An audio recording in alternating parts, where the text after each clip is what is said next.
నూజివీడు మండలంలో గుట్టుచప్పుడు కాకుండా కోడి పందాలు నిర్వహిస్తున్న శిబిరాలపై దాడులు నిర్వహించినట్లు ఎస్ఐ జ్యోతి బసు ఆదివారం రాత్రి తెలిపారు. మండలంలోని సుంఖోలు గ్రామంలో 8 మందిని అదుపులోకి తీసుకున్నామన్నారు.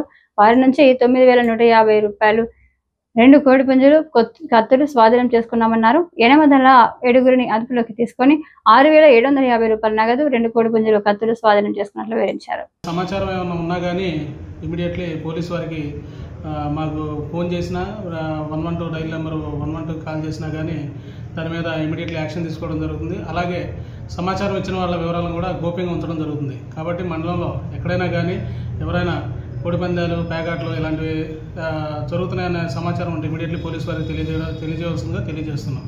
అలాగే ముఖ్యంగా యువత ఈ కోడి పందాలు, పేకాట్లు లాంటి జూదాలకి వెళ్ళి ఎంతో కష్టపడి సంపాదించుకున్న డబ్బుల్ని అనవసరంగా వాటిల్లో పెట్టి ఇదవ్వకుండా ఉండాలని తెలియజేసుకున్నాం. అలాగే తల్లిదండ్రులు కూడా మీ పిల్లలు ఏం చేస్తున్నారు, ఎక్కడికి వెళ్తున్నారు ఏంటనేది కూడా గమనించుకుంటూ ఉండాలి. సో ఇలాంటివి ఎక్కడ జరిగినా కానీ వారిపైన కఠినమైన చర్యలు తీసుకోవడం జరుగుతుంది.